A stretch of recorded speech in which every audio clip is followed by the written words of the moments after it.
think really what we need to do is focus on catching up with our infrastructure and not really worry about the development side of that. Let's fix the problems we have. Newly elected District 1 Palm Coast City Council member Ty Miller expressing his concern about a proposed building moratorium. Just prior to the November general election, Palm Coast City Council entertained the idea of a building moratorium since the destruction of Hurricanes Helene and Milton. I'm a conservative, and part of that is individual rights. And people bought these properties. These infill lots have been entitled for 50 years, right? So to deny someone the ability to build a home on a lot that they, maybe bought 20 years ago with the hopes of retiring to Palm Coast is kind of against my personal ideals. The economic impact issue is a concern too. You take that along with legal risk. You talk about economic impact of shutting down everybody that works as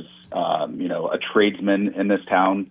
It's a huge thing to be talking about. So to me, I think you got to evaluate all those things and realize that it's not just, a simple thing of saying, hey, we need to shut it down so that we can catch back up. I think most people's complaints are about how their daily lives are affected. And so they see development as the reason. And so stopping that, again, I think it tramples on personal property rights. I think it would have very negative economic impacts. I think it brings some legal risk as well. Councilwoman Teresa Pontieri favors the building moratorium. Her motion died, failing to get a second. For Flagler's Local Morning News, I'm Karen Johnson. Good morning, Flagler County. I'm Rich Carroll. You're listening to Flagler's Morning News on Thursday, November 7th. My goal is not to stop growth in the city of Palm Coast. My goal is to make sure that our infrastructure plans are in place and that the monetary piece of that is figured out prior to adding more residents. Councilwoman Teresa Pontieri's proposed building moratorium came up during last week's Free for All Friday. Pontieri clarifying her position that Palm Coast's infrastructure needs major work in order to meet residents' current needs. That doesn't mean we need to stop growth in the business community. It doesn't mean that we need to stop growth as far as industry goes. And the argument that, we need more rooftops in order to bring in businesses, I think is a false dichotomy.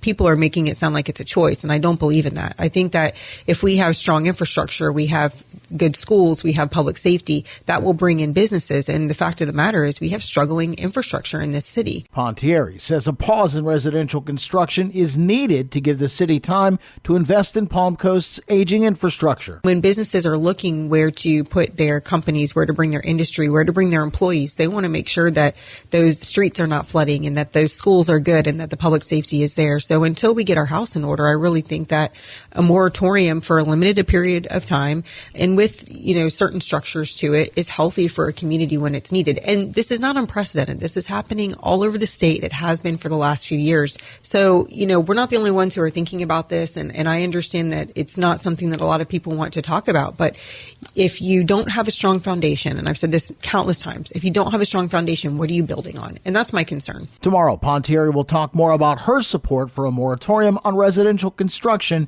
in Palm Coast. From the WNZF Newsroom, I'm Daryl Newton. This local news is a service of Flagler County's Toyota dealer, Beaver Toyota, US 1 St. Augustine, here to wow you. Over the weekend, deputies made 14 arrests, handled 727 calls for service, and conducted 199 traffic stops. Flagler County Sheriff Rick Staley reflects on last weekend's crime activity in Flagler County. Some of the notable arrests was a speeding car on State Road 100 was stopped for speeding. The driver was found to be impaired and under the influence, but he was also in possession of methamphetamine and THC. He was arrested and taken to the Green Roof Inn. A serial shoplifter was arrested once again after stealing from Target various items valued at $187.